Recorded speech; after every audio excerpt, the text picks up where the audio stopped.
Gloire à Dieu. Si tu n'es pas malade, tiens-toi debout, s'il te plaît. Marakade siakataya. Raosinde.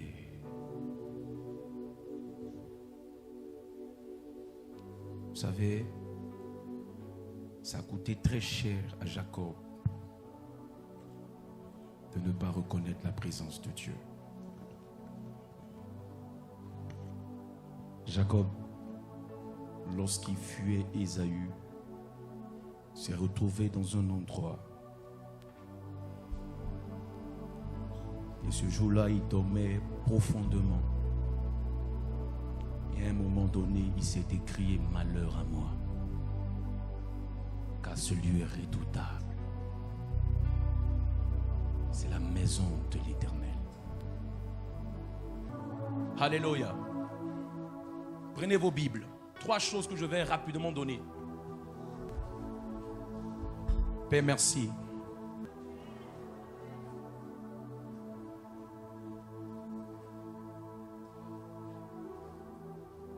Oh God. Trois choses rapidement. Le thème que nous traitons pour ce mois de décembre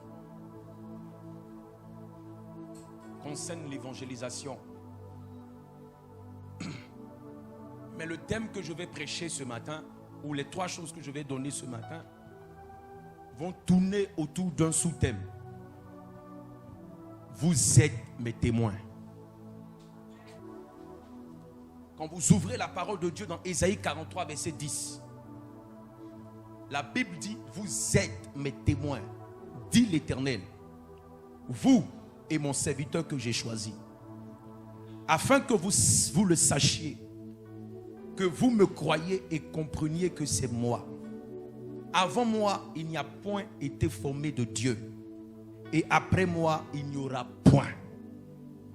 Il dit, vous êtes mes témoins.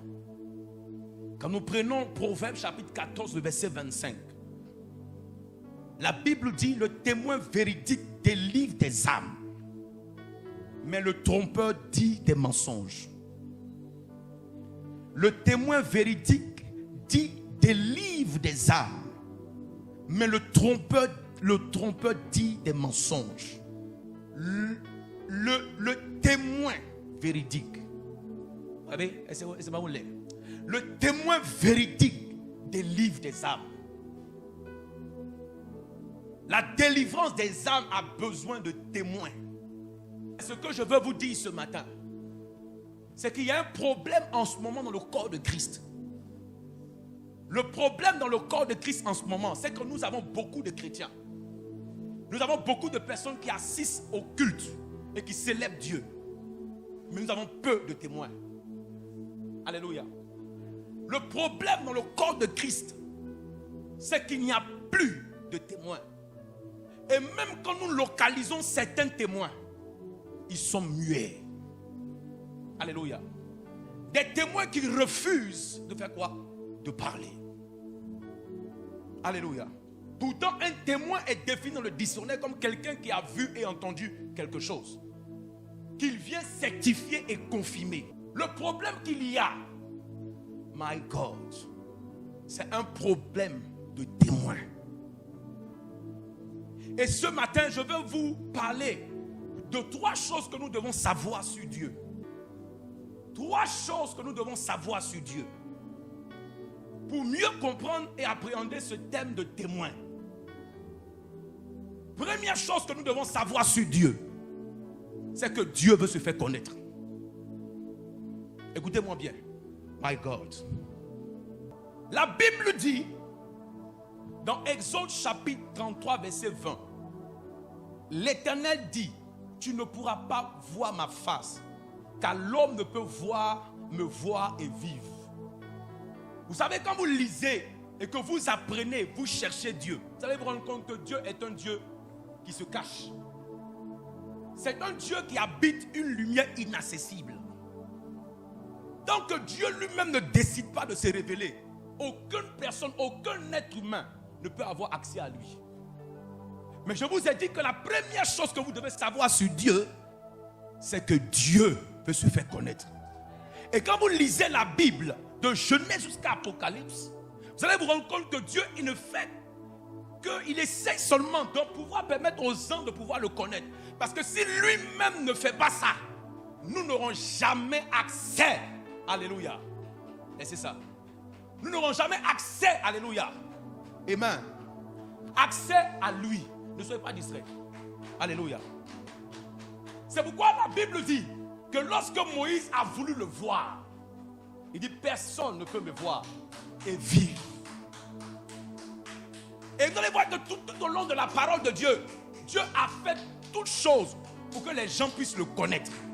Quand vous lisez Jean chapitre 17 verset 3, la Bible dit, oh, la vie éternelle, c'est qu'il te fasse quoi? Qu'il te connaisse. Toi, le seul vrai Dieu, est celui que tu as envoyé, Jésus-Christ. Alléluia. Amen. Toi, le seul vrai Dieu. La vie éternelle, c'est qu'ils te connaissent. Donc le désir de Dieu, c'est que les gens puissent le connaître. Mais on ne connaîtra jamais Dieu sans que lui-même ne vienne à nous. Alléluia. Ouvrez vos Bibles et voyez encore nos textes. La Bible dit, dans Jean chapitre 1, le verset 18, personne n'a jamais vu Dieu. Le Fils unique qui est dans le sein du Père est celui qui l'a fait comment? Connaître. Donc personne ne pouvait voir Dieu. Il fallait que Dieu lui-même décide de faire une chose, de se faire connaître. Donc ce que tout chrétien doit savoir, pour ne pas dire tout témoin, c'est que dans ce royaume-là, le gouverneur souhaite se faire connaître. Il veut que les hommes puissent le connaître. Il veut que les gens puissent savoir qui il est. Deuxième chose, je vais vite. Quand vous voyez la parole, vous allez voir que Dieu a établi 7 canaux dans la parole de Dieu par lesquels il passe pour se révéler. Ou 7 témoins qui sont à travers tous les âges que Dieu a établis pour se faire connaître. Le premier témoin, c'est la création. La création ne parle pas.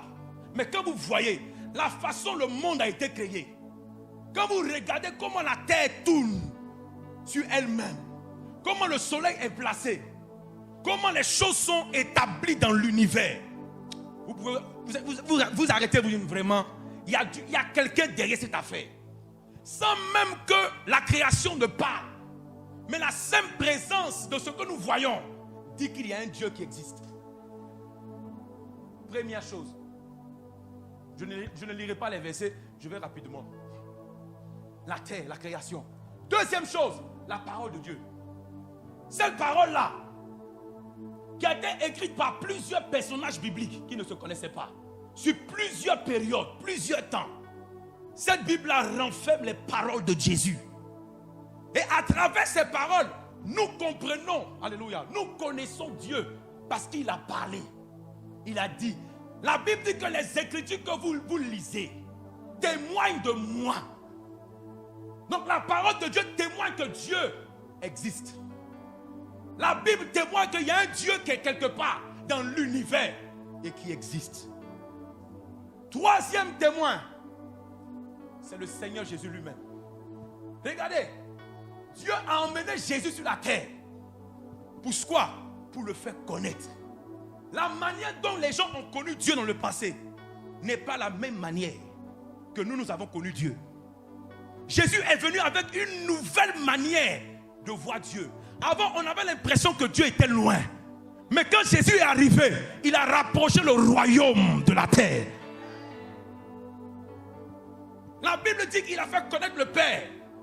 Il est venu révéler le Père. Jésus aussi, comment? Un témoin. Maintenant, Dieu lui-même, quand il envoie son fils sur la terre, il sait que les gens ne vont pas croire en son fils. Quelqu'un qui vous dit, je suis dans le sein du Père. Est-ce que vous pouvez croire en ça? Ça a été difficile pour les pharisiens de croire que Jésus sortait de Dieu. Parce que Dieu, on ne le voit pas. Comment Dieu peut venir là, peut s'approcher des hommes à travers un homme, à travers une personne? Il ne pouvait pas concevoir cela. C'est pourquoi il a fallu que quelqu'un du ciel témoigne que celui qui est venu là est vraiment un envoyé de Dieu.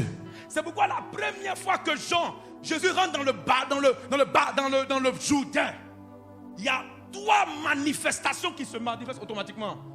Non seulement il est en prière, lui le Fils, le ciel s'ouvre, la colombe descend, Saint-Esprit, et Dieu parle. Celui-ci est qui? Est mon Fils bien-aimé. Tout le monde a entendu Dieu parler pour témoigner que ce que la personne va dire là, ça vient de moi.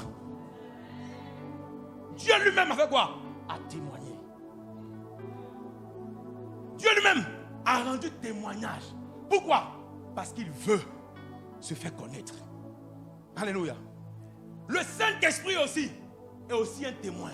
Jésus dit, quand il viendra, il rendra témoignage de moi. Donc le même Saint-Esprit qui nous touche est un Saint-Esprit qui fait quoi? Qui témoigne. Malaziakate. Alléluia. Alléluia.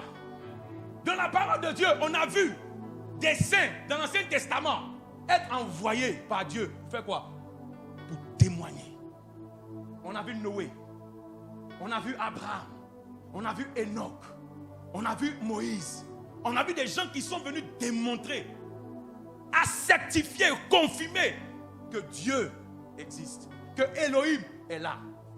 Dans notre temps, nous, le Nouveau Testament, Dieu aussi a établi des témoins. Ce sont les rachetés. Tous ceux que Dieu a sauvés des ténèbres deviennent d'office des témoins pour Dieu. Donc si tu es un racheté ce matin, tu es comment? Un témoin. Tu es la 7e personne que Dieu a établie selon son bon vouloir pour témoigner de son existence, pour attester qu'il existe et qu'il est réel, pour attester de son amour pour l'humanité, pour attester de sa grâce envers l'homme. Mais malheureusement, les témoins établis dans notre temps refusent de témoigner. Vous savez, être chrétien, ce n'est pas chercher à avoir ou posséder. J'ai déjà dit ça ici, pour ceux qui suivent mes enseignements. Être chrétien, c'est devenir une personne. Une personne. La Bible dit à tous ceux qui l'ont reçu, elle a donné le pouvoir de devenir. Être chrétien, ce n'est pas chercher à avoir, mais devenir une personne. La Bible dit dans 2 Corinthiens 5, verset 17, si quelqu'un est en Christ, il est devenu quoi? Une nouvelle création. Alléluia. Être chrétien, c'est devenir une personne, pas posséder des choses. Deuxième chose par rapport à la chrétienté, être chrétien aussi, quand tu deviens cette personne est reconnue dans le monde spirituel avec plusieurs identités. Écoutez-moi bien. Plusieurs identités. C'est-à-dire, cette nouvelle personne dont je parle a plusieurs identités avec lesquelles elle fonctionne dans le royaume. On nous appelle quoi? Le sel de la terre. On nous appelle comment? La lumière du monde. On nous appelle comment? Ambassadeur de Christ. On nous appelle comment? Artisan de paix. Qui encore? On nous appelle comment? Racheté, élu. On nous appelle comment? Corps de Christ. On nous appelle comment? Membre de Christ. Alléluia. On nous appelle comment? Sacrificateur. Donc on a plusieurs identités. Et derrière chaque identité se cache un fonctionnement. Écoutez-moi bien. Chaque identité que nous portons dans le royaume définit notre fonction. Tu ne peux pas être appelé ambassadeur et ne pas jouer le rôle d'ambassadeur. Tu ne peux pas être le sel de la terre et ne pas jouer le rôle de sel. Tu ne peux pas être la lumière et ne pas jouer le rôle de lumière. Chaque fois que tu acceptes cette identité, ça va de pair avec la fonction. Donc cette nouvelle personne a une manière de fonctionner. Cette nouvelle personne a une manière de faire. Elle fonctionne dans le royaume avec ses différentes identités. Souvent, quel que soit l'endroit où nous sommes, on peut être sel. Un autre endroit, on peut être lumière. Un autre endroit, on peut être ambassadeur. Un autre endroit, nous sommes enfants de Dieu. Et chaque fois que nous acceptons ce titre-là, ça va de pair avec la fonction. Et l'un des noms que nous avons, une identité que l'Église a cachée, c'est témoin. On accepte d'être des lions. On accepte d'être des aigles. On accepte d'être des bénis, des rachetés. Mais quand il s'agit maintenant d'être témoin, on fuit cette fonction et cette identité. Mais ce matin, à partir de ce mois de décembre, je vois dans cette église des gens qui vont accepter l'identité et qui vont commencer à fonctionner dans leur domaine comme des témoins. Des témoins. Hey. Avant, dernière chose pour terminer, je cours. C'est que Dieu ne peut rien faire sur la terre sans nous. Écoutez-moi bien. Une autre chose que vous devez savoir sur Dieu, c'est que Dieu ne peut rien faire sans toi et moi. La Bible dit que Dieu a donné la terre au Fils de l'homme. Dieu a partagé le monde en deux. Il dit les cieux m'appartiennent, mais la terre, je la donne aux hommes. Quand tu donnes quelque chose à une personne, la personne est libre d'en faire ce qu'elle veut. Donc Dieu n'intervient plus dans les affaires des hommes de façon directe. Pour que Dieu intervienne sur la terre, il a besoin d'un homme sur la terre. Chaque fois que Dieu vient en dehors de l'homme, il viole la juridiction de cet homme. C'est pourquoi vous allez voir que Dieu est là et nous regarde. Il veut agir, mais il ne peut pas. Il veut agir, il ne peut pas. Lisez la Bible. La Bible me dit que depuis tous les temps, Dieu est en quête d'un homme. Il dit, je cherche un homme. Je veux agir, je veux intervenir, mais je cherche un homme. Marakate, Brasu Katalabaya. Je cherche un homme. Grand H. Dieu veut agir dans ta famille, mais il ne descendra pas. Tant que toi, tu ne te présentes pas comme étant cette personne-là qu'il cherche dans la famille. Tu veux que Dieu agisse dans la Côte d'Ivoire. Dieu agit, Dieu dit non, Dieu agit. Oui, mais je cherche un homme. Demandez à Anne. Pendant qu'elle cherchait un fils, Dieu cherchait un homme. Anne a passé son temps à pleurer, pleurnicher. Donne-moi un enfant. Dieu était sourd. Pendant des années, on s'est moqué de cette femme. Mais un jour, elle s'est assise. Elle a regardé l'atmosphère spirituelle d'Israël. Elle a compris que le mouvement de Dieu avait quitté Élie. Et que Dieu était en quête d'un humain. Était en quête de quelqu'un pour intervenir en Israël. Elle dit, Père, je ne demande plus un fils. Je demande un prophète. Je demande un serviteur. La Bible dit quand elle est repartie, elle est tombée enceinte. Frère, ta grossesse est retardée. Parce que tu demandes un homme. Mais tu ne demandes pas, tu demandes un fils. Une bénédiction, mais tu ne demandes pas un homme qui sera disposé et disponible pour Dieu. Hey, écoutez-moi maintenant. Je vais vite. Regardez quelque chose. Tellement pour prouver qu'il ne peut rien faire sans nous.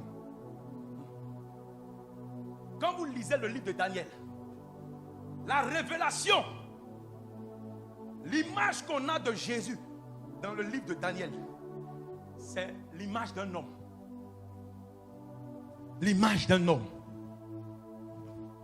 Daniel dit, je vis quelqu'un qui avait l'apparence d'un homme, qui est venu devant l'ancien des jours, à qui on a donné le pouvoir, le règne, la domination sur tous les peuples. Ce que Daniel voit, c'est le visage d'un homme. Je peux dire quelque chose? Le même Daniel, lorsque lui et ses frères avaient refusé de se prosterner, on a pris Abednego, on a pris Daniel, on a pris Shadrach, on les a jetés dans la fournaise ardente. La Bible dit le roi, pendant qu'il dormait, il ne voyait pas 3 hommes, il voyait 4 hommes. Pourquoi Dieu prend l'apparence d'un homme? Pour agir, pour délivrer Daniel, Shadrach, Abednego. Parce que Dieu sait que dans la situation des hommes, il faut des hommes pour intervenir. Église, Dieu veut sauver ce monde. mais pas sans nous. Église, Dieu veut apporter des solutions à nos familles, mais pas sans nous. Même le diable a besoin des hommes. Même nous les hommes, on a besoin des hommes. Dieu a besoin des hommes. Regardez quelque chose. Je peux parler? Donnez-moi quelques minutes. La Bible dit, lorsque Dieu élabore son programme de délivrance de l'humanité, pourquoi Dieu n'a pas envoyé Jésus dans la dimension de Dieu? Mais la Bible dit que pendant que moi, Christ, j'entrais dans le monde, Dieu m'a formé quoi? Pour dire que sur cette terre, personne ne peut fonctionner de façon légale sans un corps. Ce qui nous permet de fonctionner dans ce monde-là, c'est à cause du corps. Quand ton temps finit, le corps reste, il t'en va. C'est le vaisseau, ce dot-là qui nous permet d'opérer ici. Toute personne qui quitte le monde spirituel et qui vient sur la terre sans un corps est illégale. C'est pourquoi Dieu dit, Jésus, avant que tu ne viennes, il faut que tu donnes un corps d'homme. Parce que c'est la juridiction des hommes. Si je dois agir sur la terre, il faut que je passe par un homme. Hey. Il dit, tu m'as formé un corps. Tu m'as formé un autre. Un vaisseau. Il a formé le corps.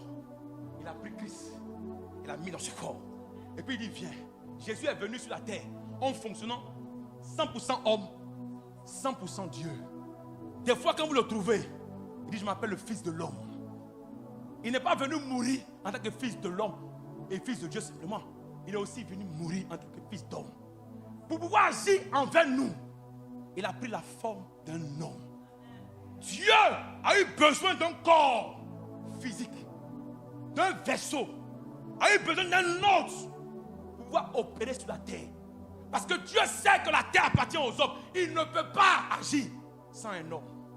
C'est pourquoi même les démons ne peuvent pas opérer sur la terre sans un homme. Chaque fois qu'un démon opère sur la terre, il devient illégal. Chaque fois que nous fonctionnons, ce qui nous rend légal ici, c'est parce que nous avons un corps. Le jour où on n'a plus ce corps-là, on est illégal. On nous envoie rapidement, allez quitter ici. Quitter. Et quand on prend ce corps-là, on emmène quoi? À retourner dans la terre. On t'a prêté un corps pour fonctionner sur la terre. C'est pourquoi tu n'es pas en vie au hasard. Tu es en vie pour accomplir un mandat. Tu es en vie pour accomplir une mission. Tu es en vie parce que tu dois révéler quelqu'un. Hey. Ce matin, Dieu va soulever les gens. Hey. Un corps, il ne pouvait pas sans nous. C'est pourquoi tu appelles Dieu. Sauve ma famille. Sauve ma famille. Il ne vient pas. Quand le peuple d'Israël a commencé à crier vers Dieu, Dieu dit, j'ai vu la souffrance de mon peuple. J'ai vu la souffrance de mon peuple. Il a appelé Moïse. Vous criez, sauve-moi. Il dit, j'appelle un prophète. Vous criez, interviens. Il dit, Moïse, il faut venir. J'ai besoin de toi. J'ai besoin d'un vaisseau. J'ai besoin d'un autre. J'ai besoin d'un corps que mon esprit va habiter et qui va apporter quoi? La délivrance à mon peuple. Ce matin, il y a des autres ici. Il y a des vaisseaux ici. Il y a des corps que le Saint-Esprit veut habiter. C'est pourquoi dans Actes chapitre 1 verset 8, il dit, ne partez pas. Prêtez-moi votre corps. Laissez-moi venir. Laissez le Saint-Esprit venir habiter ce corps. Et vous serez quoi? Mes témoins. Je vais opérer, mais opérer par vous. Oh, protocole. Le Saint-Esprit est en train de descendre sur ce vaisseau. Il a besoin de toi. C'est pourquoi tu es tellement important dans le système de Dieu. C'est pourquoi tu n'es pas en vie pour manger garba. Tu n'es pas en vie simplement pour les bijoux, les voitures, les maisons, pour l'argent, pour le poste. Tu es en vie parce que tu as un mandat. Parce que Dieu compte sur toi pour ta famille. Dieu compte sur toi pour la nation. Dieu compte sur toi pour ton église. Dieu compte sur toi pour sa maison. Il compte sur toi. Frère, quand Christ est venu avec ce corps était limité. Il ne pouvait pas être en Chine. Il ne pouvait pas être en France. C'est pourquoi quand il est mort, il dit, ils ont pris ce corps, mais j'ai un corps spirituel. Je suis la tête et l'église est mon corps. Pendant que je suis en haut, mon corps va opérer avant mon retour sur la terre. Où sont les vaisseaux du Saint-Esprit? Dieu ne peut rien sans toi et moi. Protocole. L'Esprit de Dieu, maintenant, dans ces quelques minutes qui restent, regarde l'action de l'Esprit. Il y a des gens qui ne peuvent plus se cacher. Vous avez été témoins, vous avez entendu, vous avez vu la grâce de Dieu. L'heure est venue que vous puissiez vous disposer pour que ce que Dieu veut faire avec vous dans vos familles, Dieu veut faire avec vous dans votre nation, Dieu veut faire avec vous dans cette église, il puisse le faire. Il dit, tu m'as formé un corps. Où est le corps de Jésus? Où est le corps spirituel de Jésus qui doit continuer le mandat, qui doit continuer l'œuvre de Christ? Dieu veut sauver des personnes, mais il a besoin de toi et moi. Pendant que je parle, dans les quelques minutes qui restent, cette salle, Dieu va descendre sur les vaisseaux.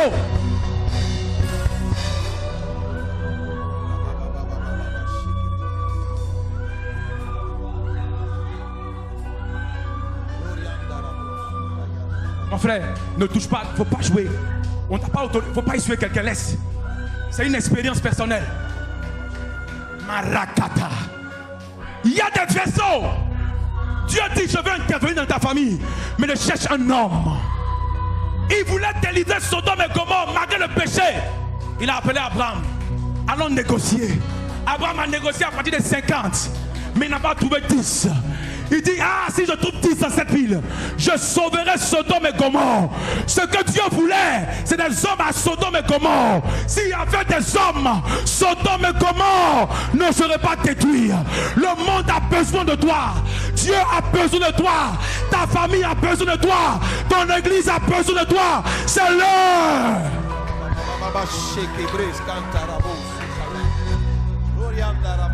J'ai été envoyé dans le corps de Christ. Papa, c'est l'heure. Tu n'as pas été simplement là. Tu es un témoin dans la société. Tu es un témoin dans l'armée. Tu es un témoin dans la médecine. Tu es un témoin parmi les professeurs. Tu es un témoin parmi les élèves. Jeunes gens, où tu es? Jeune fille, où tu es? Tu es témoin de là où Dieu l'aspect où Dieu t'a placé.